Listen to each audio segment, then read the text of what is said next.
Okay mga bossing, ayan, dami nating ginagawa mga boss. Eto, meron lang ako share sa inyo mga boss, no? Okay, eto, marami tayong mga langis dyan mga bossing. Meron kasi kaming customer, no? Nagpa-change oil, akala ko bibili siya ng langis natin mga boss.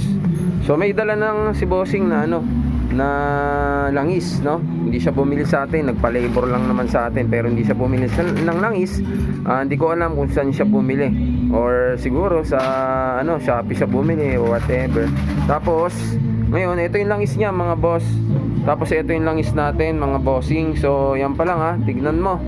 Tignan mo pa lang ang diferensya, no? Sa pa lang, sa pag-print pa lang makikita mo na ito peke mga boss. Ayan, mapapamura ka nga, talagang mapapamura ka. Ayan, tingnan mga bossing, Tsaka sa likod, tignan natin yung likod naman mga boss. Ayan, okay, no? Ayan, tignan nyo ang Tapos dito meron nakaprint dito, computer print.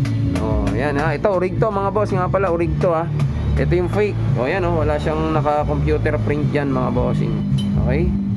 So yun. Ulitin ko. Ito yung orig, ito yung sa Earl Touring Garage, ito yung fake na galing sa customer, no? Ewan ko saan nabili. So wag kayong magtitiwala sa mga mumurahin. Nako, baka lalong masira yung inyong mga motor mga boss. Mapapamura nga kayo, baka naman masasakripisyo ang inyong makina. Nako, Diyos ko. Tsaka yung texture nito, yung parang tubig talaga.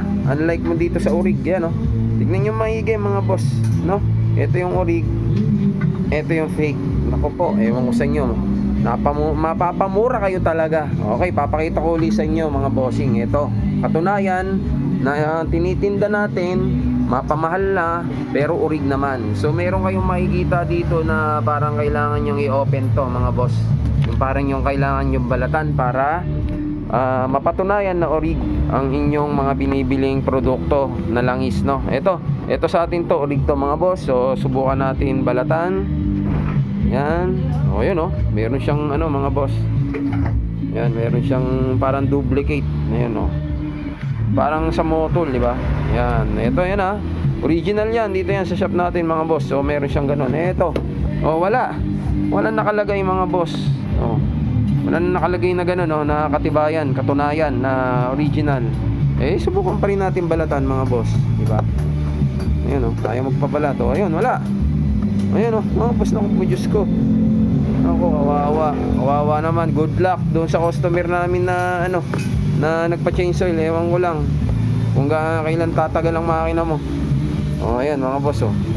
Okay, Shell Advance. Ito yung tinitinda natin, orig mga boss. Yan, orig yan. Tapos ito yung galing, ewan ko saan niya nabili.